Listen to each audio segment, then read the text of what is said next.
President Trump unleashing a xenophobic tirade against Minnesota's Somali community.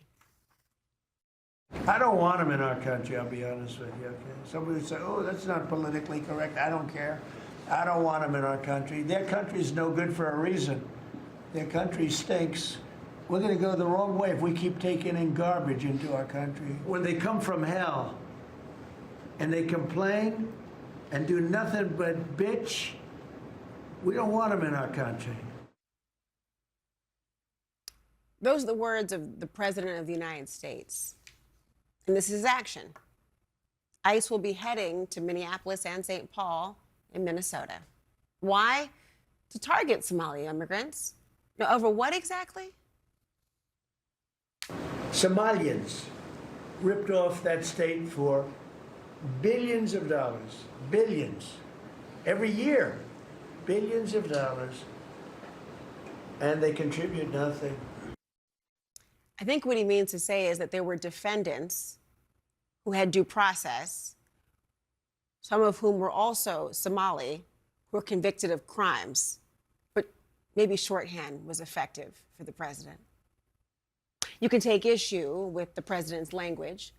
But what he's pointing to here are investigations into fraud in Minnesota. There were allegations across the country by a number of people. There was a whole division at DOJ, really, about COVID fraud. Investigations prosecutors amount to $1 billion in stolen taxpayer money. Can you imagine? Investigations like one into Feeding Our Future, which was a COVID-19 program that was meant to feed needy children. And prosecutors allege a staggering $300 million did not go to feeding children. Instead, they say it went to luxury vehicles. It went to real estate. It went to international travel. And CNN reports about 70 people were charged, the vast majority of which are members of the state's Somali community. The mayor of St. Paul, Minnesota, Melvin Carter, he joins me now. Mayor, you've undoubtedly heard about these fraudulent operations because there were criminal prosecutions. That's how we know about this in the public record. You undoubtedly know about the expansive Somali community as well in Minnesota. How do you respond to the president's comments here about the Somali people who have migrated to Minnesota? Well, the president, thanks for having me on. The president failed so many fourth grade social studies lessons tonight. It's just laughable. First of all, it's easy to say he didn't just target our Somali community. He targeted our Somali American community. It's important to note that most of our Somali American community has been here for generations. The overwhelming majority of them are citizens. So when he says their country is the United States of America. For the vast majority of them, the only country they have ever known, the only country they've ever been a citizen of is the United States of America. And for the president of the United States to say that Americans don't belong in America, that he doesn't like Americans being in America, is one of the greatest confessions of incompetence that a sitting president could ever make. Our Somali community makes incredible contributions to our country and to our state and to our communities right here. And by the way, those fraud allegations were uncovered by local law enforcement, and our state attorney general pressed charges. Our state law enforcement presence is what caught that, is what held those folks accountable. So it's another example that we actually don't need. Those federal agents are not adding value in our community. They're actually doing quite the opposite by providing a destabilizing force. And yet, CNN has learned that ICE is set to start operations in Minnesota, targeting specifically undocumented Somali immigrants. Border Czar Tom Homan actually said this tonight, Mayor. Listen. I can't tell you how many people on the ground now, how many people are going to be on the ground. I'll leave that to the Secretary of Homeland Security, but focuses on those twin cities more because of the criminal activities been uncovered by DOJ and DHS. You're the mayor of a major city. Were you given any advance notice? Do you have any further details about what might be coming? Well, of course not. I mean, we started hearing rumors about this morning, and we have to track. I mean, this is where we are in America. We have to try to track on Twitter. We have to try to track on neighborhood chat boards. We have to try to track through the media what the federal government is trying to do in our local communities. They show up and create, just like I said, a destabilizing presence. They don't seem to really know what they're doing when they create big crowds and things like that. They intentionally seem to be trying to create confusion and create chaos in communities so they can use that.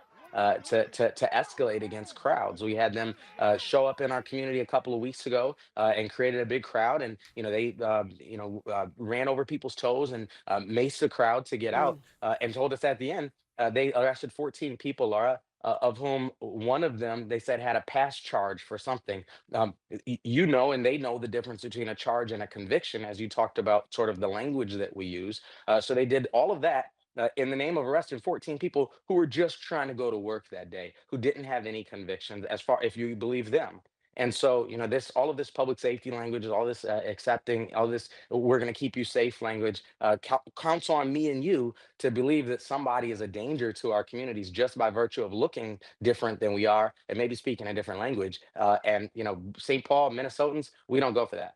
And yet I know that you believe in law and order. You're the son of a police officer. You're a mayor of St. Paul. And so you recognize, of course, the charges, the allegations, and how serious they were to have certain individuals, not an entire community, which we profile, because if we did that, then surely there'd be many populations of people who would no longer be quote unquote welcome in their own country. Profiling right. is problematic. But beyond the president's rhetoric, the administration has been seizing on those recent fraud scandals in Minnesota. The prosecutors say that more than $1 billion in taxpayer money has been stolen amid these 3 investigations, including those children's nutrition programs that I mentioned. Do you think Minnesota officials should be taken to task for allowing or not realizing, is probably the better phrase, that it was happening? Like I said, and it's important that you said what you said. That's right. Those are really serious allegations, and that's terrible. The folks who did that, that's terrible. They have to be held account. They have to be held to account. I'm really afraid to find out what the president's going to do when he finds out how much fraud European Americans are responsible for in this country. Hopefully, he won't try to take that out on all European Americans, including, by the way, the supposed mastermind of that feeding our future scandal, who was actually the centerpiece of that, who was not Somali American. And so, yes, those are serious things. Yes, like I said, our state law enforcement infrastructure is what caught those things, is what prosecuted those crimes, and is what held those folks to account.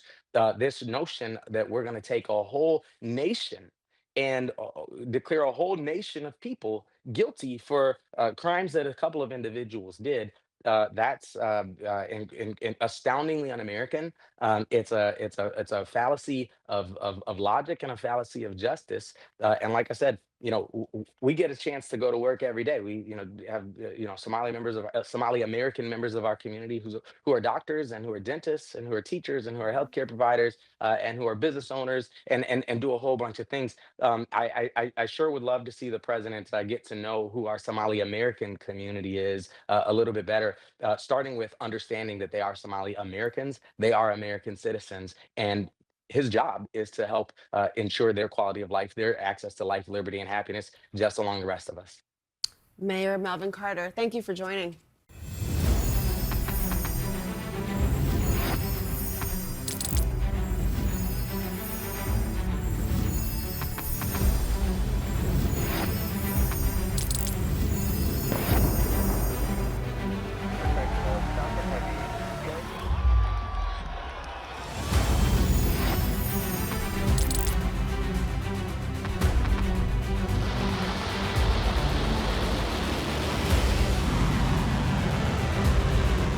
Been fighting so long and so hard that they don't know what the they're doing.